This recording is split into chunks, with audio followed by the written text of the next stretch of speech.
അച്ഛനും അമ്മയൊക്കെ ഇതാ കല്യാണം കഴിഞ്ഞ് വന്ന പാടും ഹേസു വേഗം അച്ഛമ്മേൻ്റെ ഒക്കത്തേക്ക് കയറിയിട്ടാ. അല്ലോട്ട് ഇവിടെ കാര്യമായിട്ട് റിക്വസ്റ്റ് ചെയ്തുകൊണ്ടിരിക്കുന്നത് എന്താണെന്നറിയോ, ഞാനിന്ന് ഡോക്ടറെ കാണിക്കാൻ പോകുന്നുണ്ട്, അപ്പോൾ ഓനെയും കൂടെ കൊണ്ടുപോകണം എന്നാണ് പറഞ്ഞുകൊണ്ടിരിക്കുന്നത്.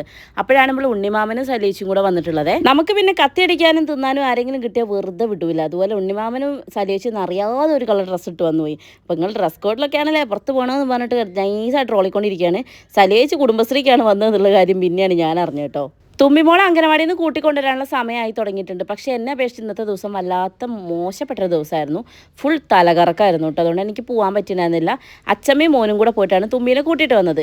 ഏട്ടൻ ബാഗ് കൊണ്ടുവന്ന് അവിടെ എറിയുന്നു, അനിയത്തി വാട്ടർ ബോട്ടിൽ കൊണ്ടുവന്ന് ഇവിടെ എറിയുന്നു എന്നൊക്കെ പറഞ്ഞ പോലെയായിരുന്നു. എല്ലാം അവിടെ കൊണ്ടുപോയി ഭാരങ്ങളൊക്കെ അഴിച്ച് വെച്ച് അവൾ വരികയാണ് ഗൈസ്. ഇനി കുറച്ച് നേരം അംഗനവാടിയിലെ കുറച്ച് തള്ളൊക്കെ കേട്ടുമ്പോൾ ഇരിക്കാം. പക്ഷേ ഇരിക്കാനുള്ള സമയമല്ല, ഡോക്ടറെ കാണിക്കാൻ പോകാനൊക്കെ ആയി തുടങ്ങിയിട്ടുണ്ട്.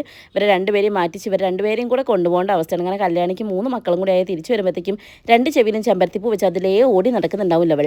അമ്മയ്ക്കും അച്ഛനും ഇതുവരെ കഥ പറഞ്ഞ് തീർന്നില്ലെന്ന് തോന്നുന്നു. ഒരു പിന്നെ നിന്ന് വർത്താനം പറയാൻ കേട്ടോ. അപ്പോൾ ഞങ്ങൾ എല്ലാവരും കൂടിയാണ് പോണത്, ഞാൻ, അമ്മ, മക്കൾ.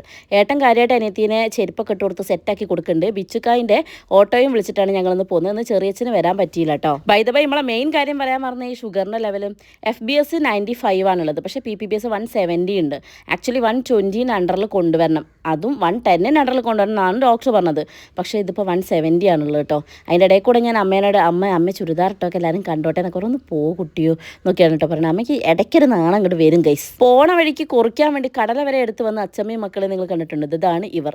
ഞാനാണെങ്കിൽ ഫുള്ള് ടെൻഷനിലാണ്. ഈശ്വരന് ഡോക്ടർ എന്ത് പറയും, അനോമലി സ്കാൻ ഡേറ്റ് എന്നായിരിക്കും തരിക തുടങ്ങിയിട്ട് ഒരുപാട് കാര്യങ്ങൾ മനസ്സിലൂടെ ഓടിക്കൊണ്ടിരിക്കുകയാണ് കേട്ടോ. ഈ ഇൻസുലിൻ്റെ അളവ് കൂട്ടുമോ എന്നുള്ള ടെൻഷനാണ് ഏറ്റവും കൂടുതൽ. എന്തായാലും ഷുഗർ കൂടാനുള്ള കാരണം എന്ന് വെച്ചിട്ടുണ്ടെങ്കിൽ ഫുഡ് കൺട്രോളിലൊക്കെ ആണ്. പക്ഷെ എന്നാലും ഭയങ്കരമായിട്ട് ഞാൻ ഫുഡ് ശ്രദ്ധിക്കുന്നില്ല.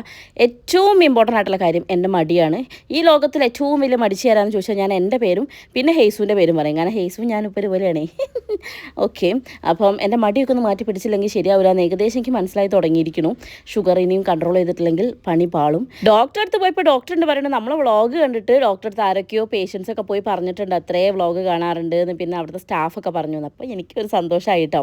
പിന്നെ അത് അമ്മ അവിടെ നിന്ന് കാട്ടിൽ ഏതോ ചെടിയൊക്കെ പറിച്ചുകൊണ്ട് വരികയാണ്. ഡോക്ടറെ അടുത്താണെങ്കിൽ വൻ കോമഡി ആയിരുന്നു കേട്ടോ. ഡോക്ടറിൻ്റെ ഓരോ കാര്യങ്ങളൊക്കെ പറഞ്ഞുതരാം. ദൃശ്യ 11 മണിക്ക് എന്താ കഴിക്കാൻ നിൽക്കുമ്പോൾ അമ്മ ചോദിക്കും, ഡോക്ടറെ ചോദിക്കും. അവളൊന്നും കഴിക്കില്ല. അവൾ ഭക്ഷണത്തിൻ്റെ കാര്യത്തിലൊക്കെ ഭയങ്കര പിന്നോട്ടാണെന്ന് പറഞ്ഞ് ഇതിനെ പറ്റി നല്ലോണം പറഞ്ഞു കൊടുത്ത്. ഡോക്ടർ പറഞ്ഞ കുട്ടിക്ക് നല്ല വിവരമാണ്, ദൃശ്യക്ക് ഭയങ്കര ബുദ്ധിയുള്ള കുട്ടിയാണ്, നല്ല എല്ലാ കാര്യത്തിനെ കുറിച്ച് നല്ലോണം അറിയാമെന്ന്. അമ്മ പറയാം അറിഞ്ഞിട്ട് കാര്യമുണ്ടോ പ്രയോഗിക്കേണ്ടതെന്ന്. അങ്ങനെ ഫുൾ തഗ്ഗായിരുന്നു ഇത്തവണ അമ്മ. എന്തായാലും കോമഡി ആയിരുന്നു. തിരിച്ചു വരുമ്പോൾ നല്ല ബ്ലോക്ക് കിട്ടി. ഇനി ഞാൻ ഷുഗർ കുറച്ചിട്ട് തന്നെ കാര്യം. അടുത്ത വ്ളോഗിൽ കാണാം ഗൈസ്. ബൈ.